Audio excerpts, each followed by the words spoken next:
प्यासा आदमी मुट्ठी भर समुद्री पानी उठाकर सोचता है, क्या इसे पिया जा सकता है? कैप्टन जवाब देता है, मैं अपनी पेशा भी पी लूंगा, लेकिन एक बूंद समुद्री पानी नहीं। कैप्टन झूठ नहीं बोल रहा था। रात होते ही रेडियो ऑपरेटर ने ऐसा दृश्य देखा जिसे वो कभी नहीं भूल सका। कैप्टन ने अपने जूते को पेशाब से भरा और रात के अंधेरे में उसे पी लिया।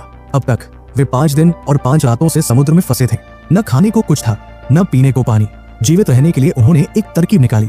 उन्होंने गन के मैगजीन से सारी गोलियां निकालकर उसकी स्प्रिंग को मछली पकड़ने के हुक में बदला।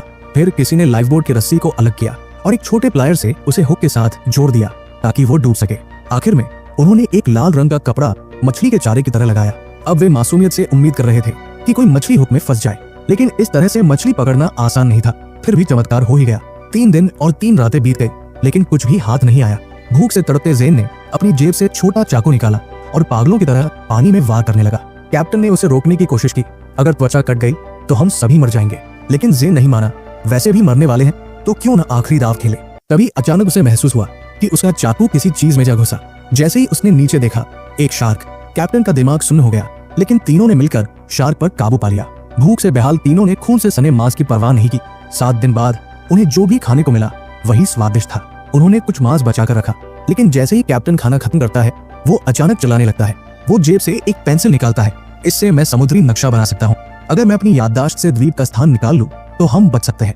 मर चुकी उम्मीद फिर से जाग उठी, लेकिन ज़ेन को शक हुआ, अगर तुम्हें इतनी अच्छी याददाश्त है तो तुमने सही समय पर प्लेन क्यों नहीं मोड़ा? कैप्टन शर्मिंदा होकर सच बताता है, असल में वे सही रास्ते पर उड़ रहे थे, लेकिन वो एक पल के लिए सो गया और जब साथी ने उसे जगाया तब तक वे सही मोड़ पार कर चुके थे। सबसे बुरा यह था कि ईंधन खत्म हो चुका था और विमान सीधे समुद्र में गिर गया। कैप्टन की सच्चाई सुनकर दोनों ने उसे माफ कर दिया। आखिरकार वे एक दूसरे का सहारा लेकर ही बचे थे। वे कैप्टन के नक्शे पर भरोसा कर रहे थे और दिशा नियंत्रण के लिए उन्होंने एक अस्थायी पाल भी बना लिया। आशा बढ़ने लगी। उसी रात मूसलाधार बारिश हुई। वे खुशी से पानी पीने लगे और ज्यादा से ज्यादा पानी इकट्ठा करने की कोशिश की। आने वाले दिनों में वे रोज थोड़ा थोड़ा पानी पीते रहे और जैसे तैसे एक महीना काट लिया, लेकिन अभी वे पानी की कमी से कमजोर हो चुके थे। अचानक एक दिन आसमान में काले बादल छा गए। उन्हें उम्मीद हुई कि फिर से पानी मिलेगा, लेकिन जैसे जैसे अंधेरा बढ़ा बारिश की जगह बिजली कड़कने लगी और अचानक एक विशाल लहर ने उन्हें उलट दिया। एक तूफान ने उन्हें पूरी रात मौत से लड़ने पर मजबूर कर दिया। सुबह हुई, तीनों बुरी तरह थक चुके थे। तभी जेसन ने अपनी आंखें खोली। उसे भ्रम हुआ कि वो कोई पेड़ देख रहा है, पर यह कोई भ्रम नहीं था। वो सच में एक द्वीप था। 1 महीने से ज्यादा समय तक जिस धरती को वे सपना समझ रहे थे वो अब हकीकत बन चुकी थी।